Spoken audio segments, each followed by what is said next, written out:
Breaking వార్త మనకు అందుతోంది. హైదరాబాద్లోని అంబర్పేటలో విషాదం నెలకొంది. ఒకే కుటుంబానికి చెందిన ముగ్గురు ఆత్మహత్య చేసుకున్నారు. మృతులు రామ్రాజ్, మాధవి, శశాంక గుర్తించారు. అంబర్పేటలో ఇన్సిడెంట్ జరిగింది.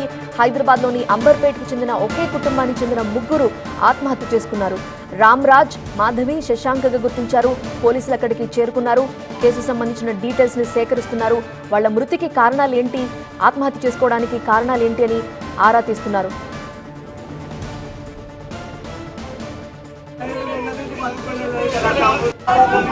మరిన్ని సమాచారం అందించడానికి మా ప్రతినిధి ప్రణీత సిద్ధంగా ఉన్నారు. ప్రణీత, ఇరుగు పొరుగు వాళ్ళు కానీ కుటుంబ సభ్యులు కానీ ఏం చెప్తున్నారు? వాళ్ళు ఆత్మహత్య చేసుకోవడానికి రీజన్స్ ఏంటి?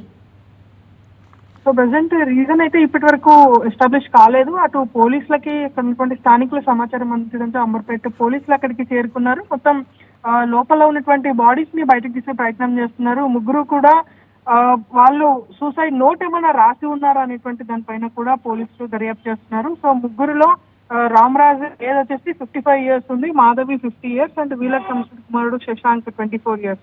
సో ఫైనాన్షియల్ రీజన్స్ ఏమైనా కారణమా అనేటువంటి దానిపైన కూడా పోలీసులు అక్కడ గాలిస్తున్నారు. సూసైడ్ నోట్ ఏమైనా ఉందా అనేటువంటి దానికోసం కూడా అక్కడ పోలీసులు పోల్చినటువంటి పరిస్థితి. సో ప్రెసెంట్ లోపలైతే ఉన్నటువంటి ముగ్గురి మృతదేహాలను కూడా బయటికి తీసుకొచ్చి పోస్ట్ మార్టం నిమిత్తం ఆసుపత్రికి తరలించే ప్రయత్నాలు చేస్తున్నారు. సో సరౌండింగ్స్ లో ఉన్నటువంటి వాళ్ళెవరిని కూడా పోలీసులు లోపలికి రానివ్వటం లేదు. ఎందుకంటే క్లూస్ టీమ్ వచ్చి అక్కడ ఆధారాలన్నీ సేకరించాలి కాబట్టి వాళ్ళు వచ్చిన తర్వాత బాడీస్ ని అక్కడ నుండి షిఫ్ట్ చేసేటువంటి అవకాశం ఉంది.